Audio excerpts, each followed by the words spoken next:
Today I want to talk to you about the top 5 mistakes that I see when people are building roosts for their chickens. Some of these are going to be mistakes that I've made myself, and some of these are going to be stories that I've heard from other people. Either way, I want to give you this information so that way you don't make these same mistakes. Chickens by nature are ground-dwelling prey animals, and in the wild, they're going to be up in trees at night, they're going to be up away where they feel safe away from the predators.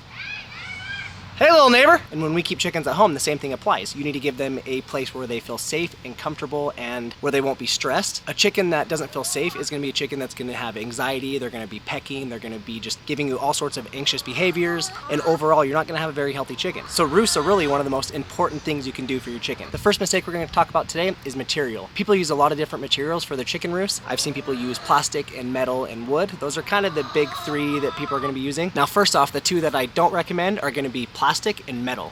Some people use plastic, and the problem you're going to run into with plastic is, although it's cheap and easy to come by and you can buy, PVC pipes or something that are going to be a good size for a chicken to roost on, it's going to be really slippery for them. And so their little chicken feet are going to be slipping all over the place trying to stay on this roost. Overall, it's just going to give them kind of a hard time. Now for metal, with a metal chicken roost, the number 1 issue you're going to run into is the temperature. Here in Utah, we get temperatures that are down into the single digits and maybe even below 0 Fahrenheit. And if I were to have metal chicken roosts, that metal is going to absorb all of that cold. It's going to lead to frostbite and really just not be very good for your chickens. So steer clear of those 2 types of materials. My recommendation is going with wood, whether that be tree branches. I mean, here in my yard, we just had a windstorm a few days ago that blew down so many branches that I could probably be using for chicken roosts. The biggest thing to think about with tree branches, if you're gonna go that route, is make sure you smooth them out. You don't wanna have any splinters or any big knots or anything that are sticking out of the branch that are gonna hurt the chicken's feet. So make sure it's just something nice and smooth. I would say about 2 inches around. Make sure it's big enough for them to grip onto. You don't want it to be so small that their feet are wrapping all the way around that, because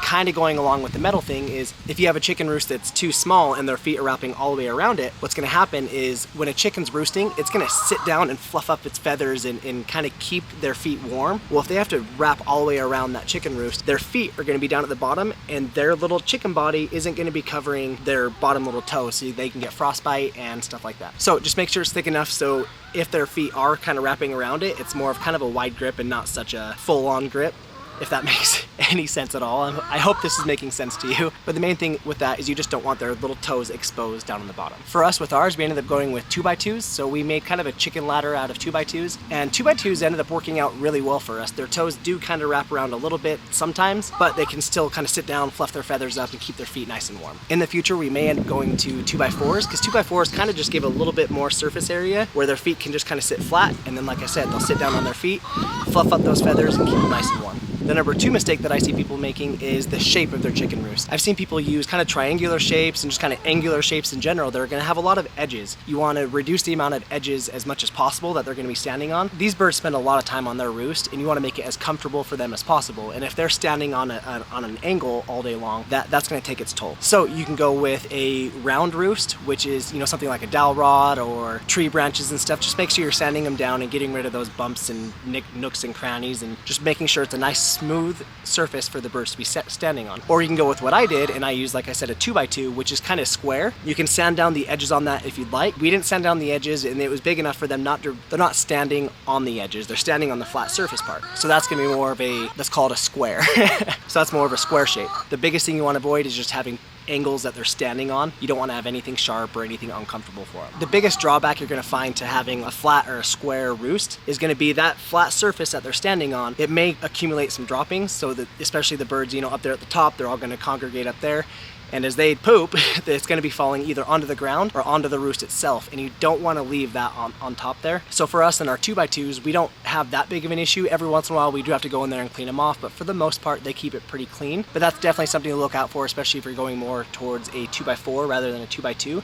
That's going to give it more surface area for them to be pooping on. And if you leave those droppings on the roost, you're going to run into issues with mites and pathogens and stuff like that just getting into that area, and you don't want them standing in that all day. The next thing we're going to be talking about is height. One of the biggest mistakes you can make is making it too short. And there's a couple things you want to be looking at. Obviously, every coop is going to be different, so you kind of need to look at your coop, decide what's going to work best for you. But here's the big things you want to be thinking about when you're looking at the height. The whole point of having a roost is for the birds to feel safe as high as possible away from the predators. So if you build them a roost that's just, a few inches off the ground, that's not going to make them feel very safe. Yes, it's going to help them get up out of their bedding where there's mites and critters and stuff living down there, but it's not going to really help them feel that much safer steeper than they are on the ground. At the very least, you want to make it higher than your nesting boxes. If your nesting boxes are higher up than what your roost is, then the birds are going to be getting into the nesting boxes, and yeah, it might seem like a nice cozy little area to sleep, but realistically, if that's happening, you're going to end up with wet, damp, cold stuff that your birds are sleeping in, and once again, that's going to be inviting mites and pathogens and bugs and critters and all sorts of stuff you don't want to be dealing with. On top of that, it's going to make it so where your eggs are being laid, it's not a very clean area. Obviously, the chickens are going to poop in there here and there, but if they're sleeping in there, it's going to be 100 times worse. So you don't want your birds sleeping in the nesting boxes. You want the nesting boxes to be specifically for laying eggs. So realistically, you want to make it as high as you possibly can. Ladder.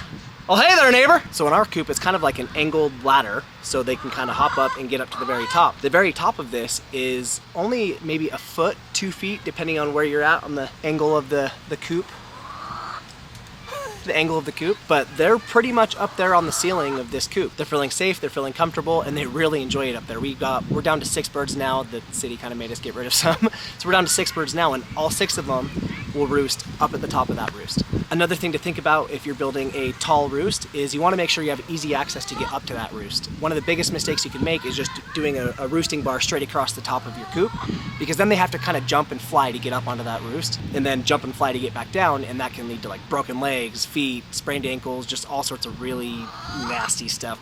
You want to make sure your birds have a nice, safe way to get up on top of their roost and then back down. So for us, like I said, we've got that ladder that is leaned up against the wall, and they literally just hop up like a ladder. They go to the first step, and then they jump up to the second step, third, fourth, fifth. That's how they get to the top. They don't jump and try to get all the way to the top, or jump and try to get all the way to the bottom. They safely work their way up and down, and that's one of the biggest things you want to be looking for. Another thing is if you use a ladder system like me, or if you use any kind of tiered system that has, you know, a roost here, a roost here, and a roost here, you want to make sure that they are offset. If you've got birds that are along that top tier and they're pooping, you don't want them to be putting their droppings down on the birds down below them. So for us, you've got a bird here, and then if there is a bird down on the next one, it's going to be over here. So if this bird is pooping, it's going to be dropping down straight onto the ground. Wherever you have birds on your roosting ladder or roosting system, however you do it, you want to make sure that they have a clear kind of path for their droppings to hit the ground. One of the last benefits to having a really high roost is during the winter, like I said, where I'm at, it gets really cold. All the heat in the coop is going to be rising to the very top. So those birds that are on that top are going to be getting all the heat that's just kind of rising, getting stuck up there at the top of the coop. If you have your roost down at the bottom, but you still have 5, 6, 7 feet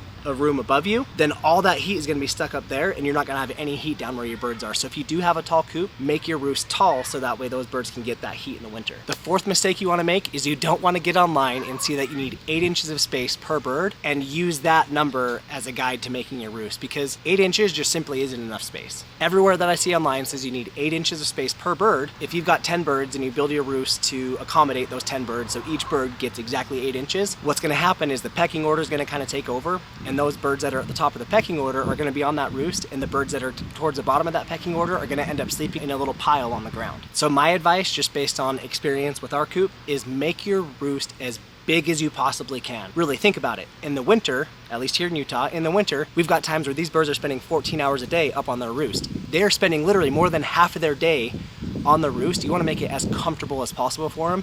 And if they only have 8 inches of space each, that's not very comfortable. Give them some room to spread their little wings, walk around a little bit, and just be comfortable on their roost. Honestly, we could probably fit, if we went with the 8-inch rule, we could probably fit 50 birds on our roost, but we don't. We have 6.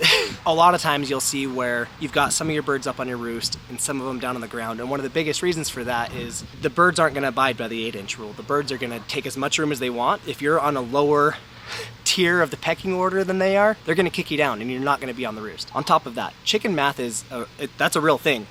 You start out with 3 chickens, the next year you go get 3 more chicks, and then you have 6 chickens. Before you know it, you've got a full flock of 10, 15 chickens, and you made a roost that was only supposed to support 3 chickens. Make the biggest roost you can for the size of coop that you have. The number 5 mistake that I see people making is making their roost permanent. And what I mean by that is drilling it into the wall, especially if it's like a ladder system like mine. If I was to drill mine into the wall, I would not be able to get to the back side of it to clean up all the droppings and the manure and all that. Same thing would happen if I needed to clean the actual roost itself. I would have to go in there and wipe it all down and clean it all up, when right now, if I need to change their bedding out, I walk in there, I pick up the roost, and I walk it out, I can scrape all that bedding out of the coop, I can compost it, get rid of it, put new bedding back in, and then put the roost back in. Again, I can pull the roost out if it's dirty and just nasty, or let's say have a mite infestation or anything like that. I can pull my entire roosting ladder out, I can set it in the grass, I can spray it down with a hose, I can clean it off real nice, and then I can put it right back in. There are plenty of ways to secure a roost to the wall without permanently securing it to the wall. With us, what we do is I kind of put the ladder up on this little ledge that's on the top of our shed, chicken shed. Down on the bottom legs, I put cinder blocks in front of the bottom legs. So it's secured, it won't scoot out or move or fall or anything, it stays right where it needs to be. You need to be able to have access all throughout your coop to get it clean, because you need to keep your coop clean for the birds. Obviously, chicken coops are dirty, but you need to keep it healthy, clean enough to be healthy. Having a removable chicken roost makes that a whole lot easier. If you've been getting value from this video, give it a big cozy chicken thumbs up and then subscribe to our channel. It helps us out a lot and we really appreciate it. And if you're curious on how we converted that shed right there into a chicken coop, watch this video right here where I give you the whole rundown on how I cut the chicken door and did the chicken roost and just got everything in there, how I have it all situated, how I have everything set up in there, because it's a pretty cool little setup. So watch this video here, go check it out.